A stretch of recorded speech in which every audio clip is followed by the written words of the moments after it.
India एक country जो अपने रिच कल्चर और डाइवर्सिटी के लिए जानी जाती है, वो आज एक सिग्निफिकेंट पॉपुलेशन चैलेंज से गुजर रही है। लेकिन क्या आपने सोचा है कि इंडिया दुनिया की सबसे बड़ी जनसंख्या प्रॉब्लम का सामना क्यों कर रही है? तो बने रहें, आज की वीडियो में हम बात करेंगे इस पॉपुलेशन प्रॉब्लम के बारे में। क्या कॉजेज़ रहे हैं, क्या कॉन्सिक्वेंसेज रहे हैं और उन पोटेंशियल सॉल्यूशंस की जो हमारे इस इनक्रेडिबल नेशन का फ्यूचर शेप कर सकते हैं। चलो नंबर्स से शुरू करते हैं। इंडिया घर है लगभग 1.3 बिलियन लोगों का और ये इसको दुनिया की सेकंड मोस्ट पॉपुलस कंट्री बनाता है।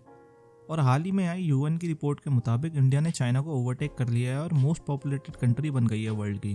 लेकिन ये सिचुएशन हमेशा से ही ऐसी नहीं रही है। अगर हम पॉपुलेशन की हिस्ट्री देखें तो कुछ ऐसे पीरियड्स हैं जो इस पॉपुलेशन बर्स्ट को डिफाइन करते हैं।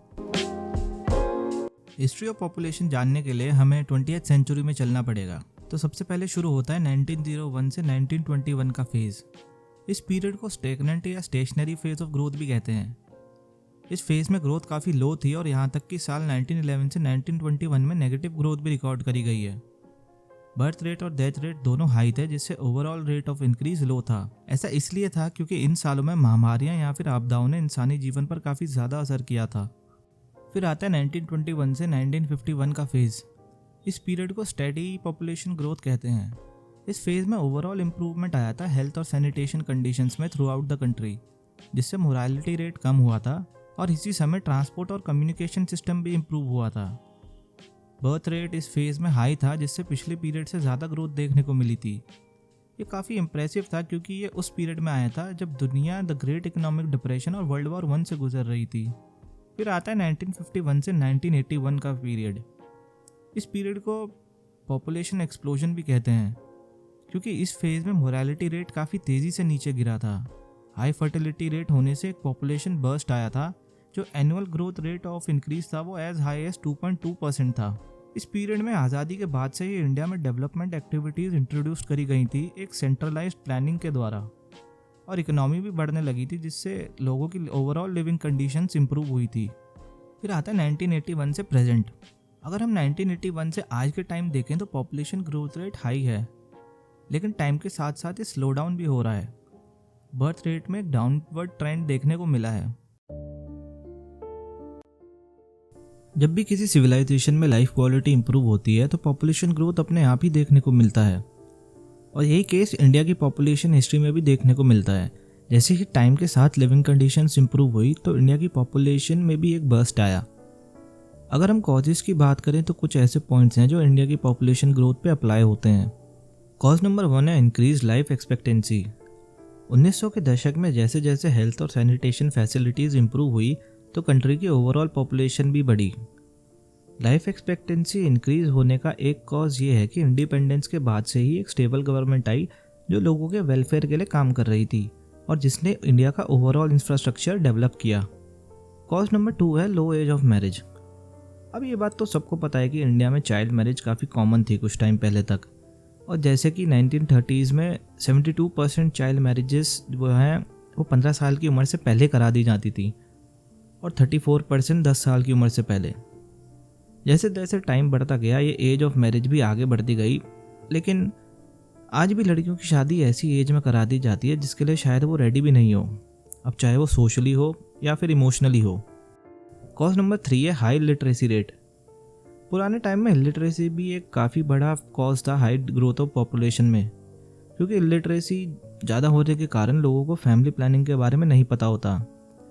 एजुकेशन लोगों को लिबरल बनाती है, रैशनल बनाती है और उनको न्यू आइडियाज़ के लिए भी ओपन बनाती है। अगर दोनों मेल और फीमेल एजुकेटेड हैं तो वो काफ़ी ओपन होते हैं और लॉजिकल होते हैं फैमिली प्लानिंग को लेकर। और भी कॉजेज़ रहे हैं जैसे कि रिलीजियस फैक्टर और पॉवर्टी भी, जो कंट्रीब्यूट करते हैं इस पॉपुलेशन ग्रोथ में।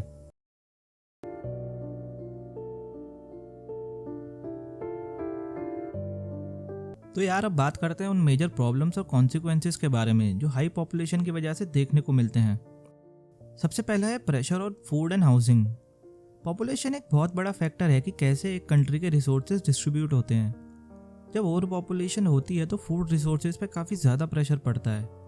इंडिया एक ऐसी कंट्री है जो ब्लेस्ड है क्योंकि यहाँ का मेजर प्रोफेशन है एग्रीकल्चर, जिससे यहाँ की पॉपुलेशन की फूड डिमांड्स आसानी से पूरी हो जाती हैं।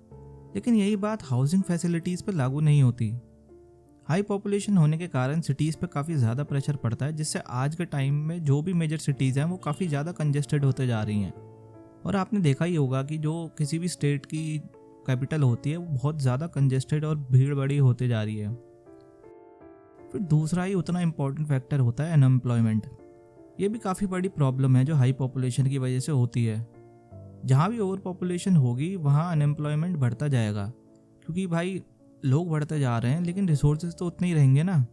अब इसका एग्जाम्पल आप इससे समझिए कि एक सरकारी नौकरी की अगर 1000 वैकेंसी आ रही हैं तो लगभग 10 से 12 लाख लोग अप्लाई कर रहे हैं, और ये लगभग 0.001% ही हैं जिनको जॉब्स मिल रही है। तो अनएम्प्लॉयमेंट भी एक काफ़ी बड़ी प्रॉब्लम बनते जा रही है।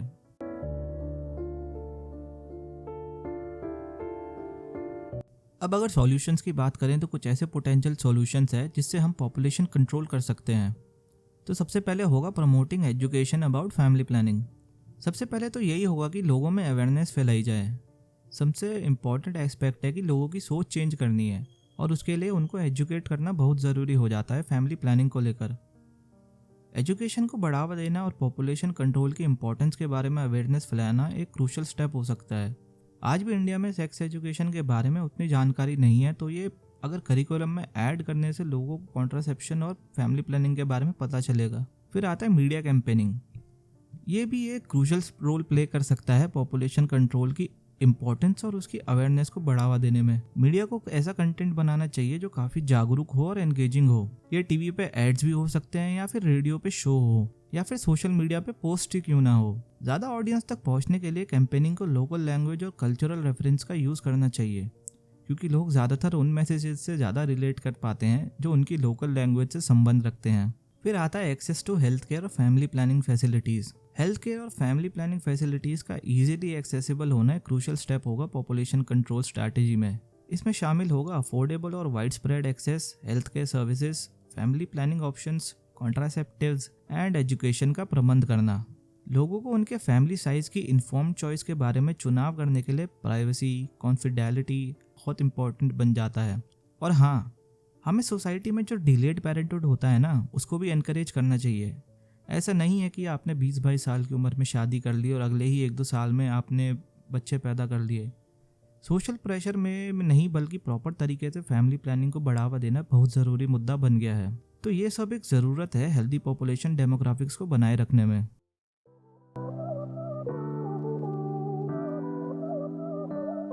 भारत की जनसंख्या एक इम्पॉर्टेंट टॉपिक है जिसे हमें ध्यान में रखना चाहिए। जब हम समस्याओं और समाधानों को एक्सप्लोर करते हैं तो याद रहे कि responsible family planning, health care access, education और अवेयरनेस, ये हमारे देश के लिए एक बैलेंस्ड और सस्टेनेबल फ्यूचर की प्राप्ति में मुख्य कड़ी बन सकते हैं। तो यार, आज मैंने वीडियो में बताया कि कैसे पॉपुलेशन ग्रोथ हुआ इंडिया में और कैसे ये एक बड़ी प्रॉब्लम बन सकता है आने वाले टाइम में, और क्या इसके कॉन्सिक्वेंसेज हैं, और कुछ पोटेंशियल सॉल्यूशंस के बारे में भी बताया। तो आशा करता हूँ आपको ये वीडियो पसंद आई होगी, और प्लीज़ अपने भी थॉट्स को कमेंट सेक्शन में ज़रूर बताएं, और आपका क्या मानना है ये भी बताएं। ये वीडियो अपने फ्रेंड्स के साथ भी ज़रूर शेयर करें। तो तब तक के लिए शुक्रिया, और मिलते हैं अगली वीडियो में।